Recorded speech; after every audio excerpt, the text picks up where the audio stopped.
So we start our session off with a prayer. It is not a religious prayer. It's a prayer to root us in our individual healing experience and bring us together as a community and as a collective. And because consent matters, to have your permission to say a prayer. Okay. Let's say the prayer. Okay, may I touch you? Okay. Oh, some Reiki symbol. This is our next video. I'm not gonna be able to let this comb go, okay? You ready? Dear universe and all for the highest vibrational good only, please connect us to our highest self and validate information for our highest good only. Please allow us to release what we need to let go and embrace what allows us to grow. Let our journey encompass the lineages, traditions, religions, and spiritual paths that bring light out through us to share with others. I say all of this in the name of I am. Okay, so I'm just going to gently draw around and just get your energy going in a certain flow. Now, okay, I also want to remind you to join the 52-week challenge. We're mastering 1 to 2 things this year, and we have a group together that's working on that. On the Patreon community, it is $3 a month. Feel free to join if that's something you would like to do. And one more reminder that I will say is that, y'all, with these Saturn returns in Pisces that's coming up in March, prepare yourself. You would be in your late 20s. I'm trying to think.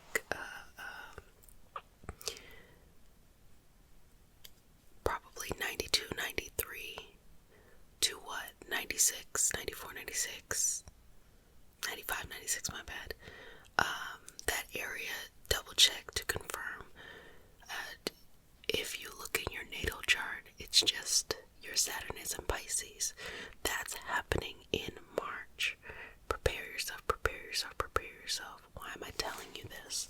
Well, I'll tell you more later, but the reason why is because your first Saturn return, if it's your second, I'll get to you in a second, but your first Saturn return is typically the hardest because your life is going to drastically change. Sometimes it's on the outside, sometimes it's on the inside, sometimes it's both.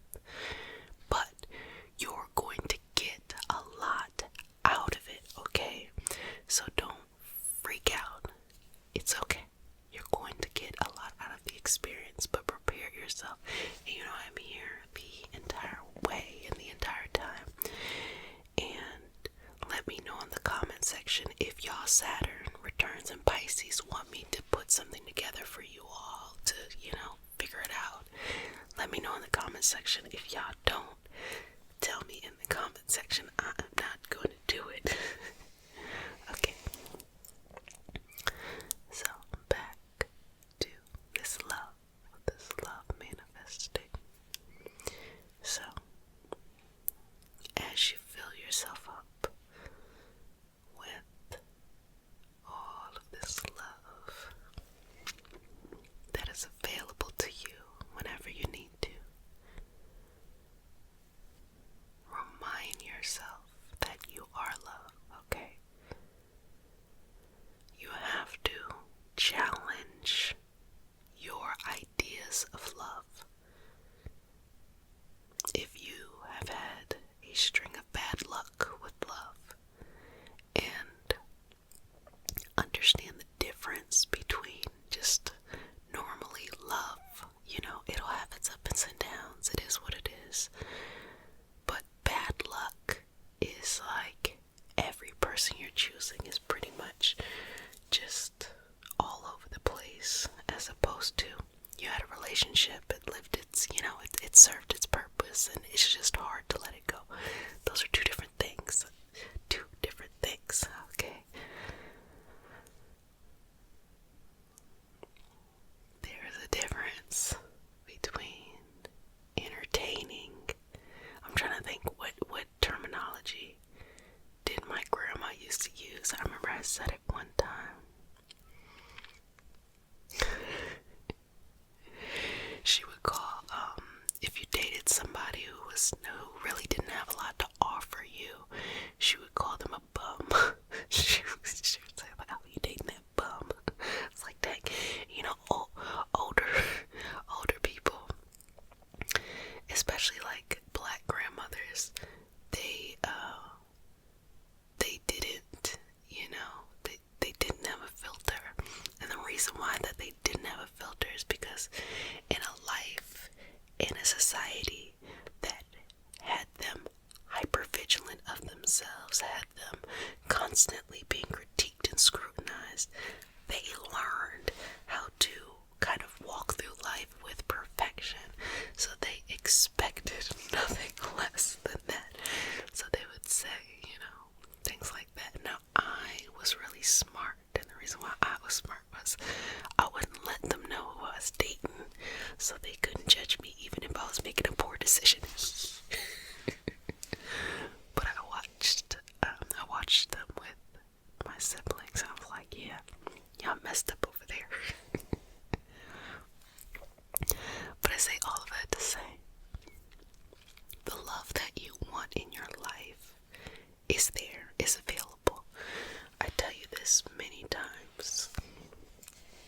And what I notice is, if you focus on loving yourself, making yourself whole, filling yourself up, fulfilling a lot of those needs that maybe you had thought someone else was supposed to do for you, the person always shows up. But so many people are used to codependency. So many people are used to externalizing all of their power and all of their desire, that simple thing is just too much for them, They're really just completely caught up on the answer has to be outside of me instead of the answer being within me.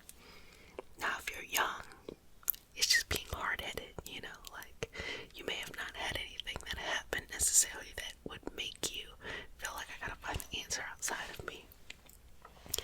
Just being hard-headed. If you're old, it's a habit.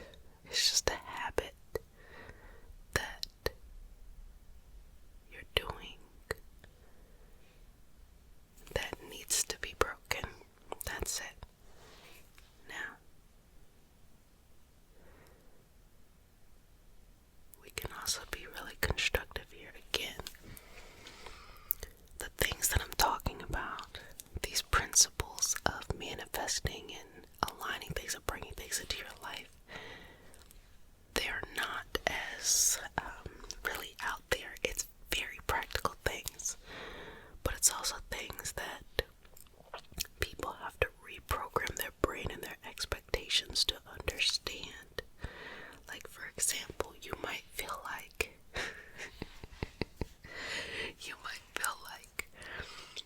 the more relationships that you have, the better you'll understand what you want, which is this is not a bad mindset.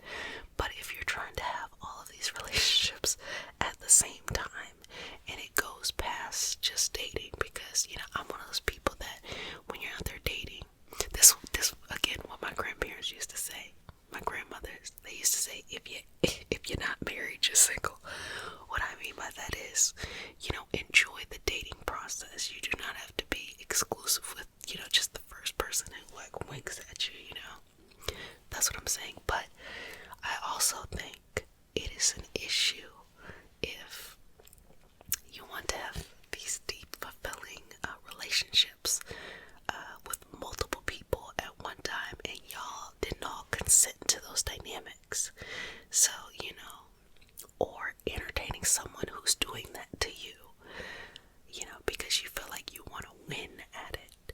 Now, any person that makes your love a competition is a waste of your time. And I'm going to keep it real with you. You can waste your time, as well as you can get sick from being in a relationship that is not really for you. Again, relationships are a lot like,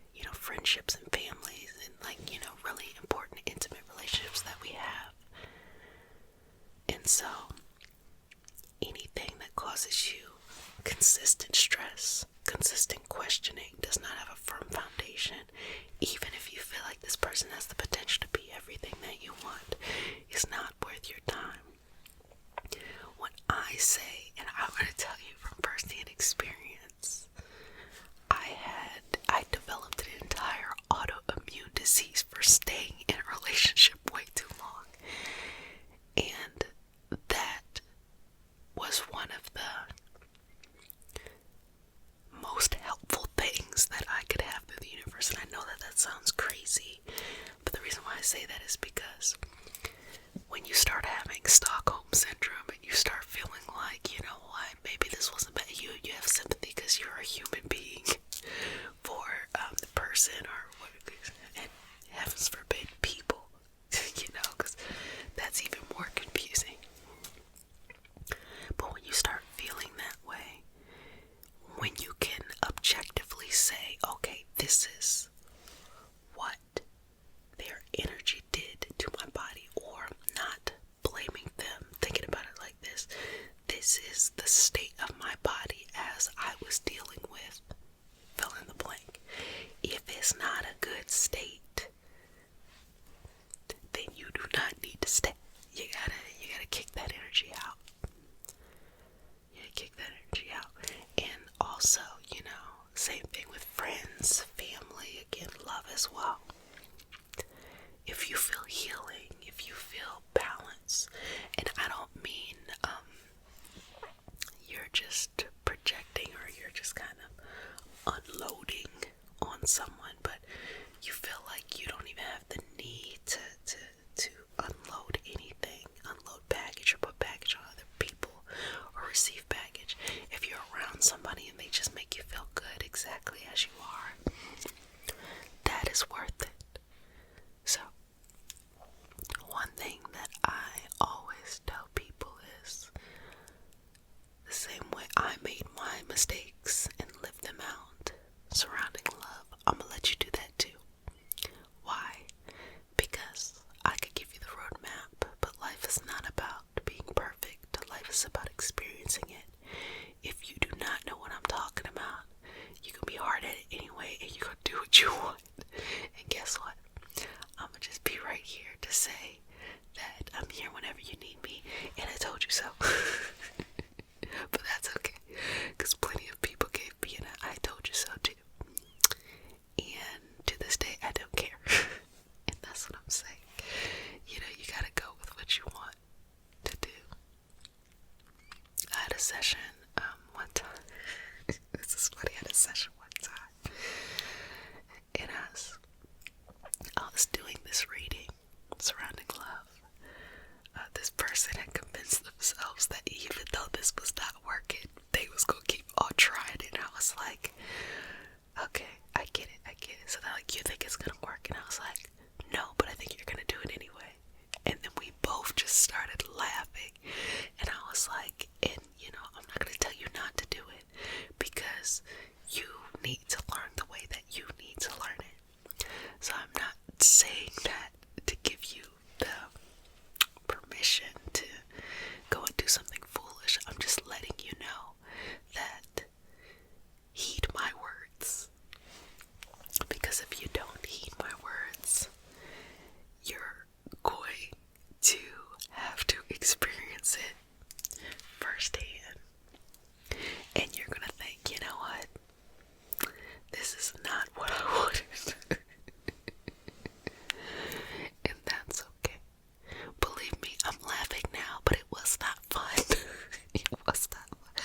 I'm only laughing now because I'm like, wow, I could have made it so much easier on myself. And the cool thing about it is that once you master that, everything else makes sense. Like, you don't have the same type of issues with friendships, you don't have the same type of issues with family, you don't have the same type of issues with love. It's less about, honestly, finding your soulmate and more about just finding people you're compatible with. And a part of that is dealing with your vices, dealing with your codependency. Everybody has these things that we just naturally learned. And understanding freedom, you know, understanding the art of letting go,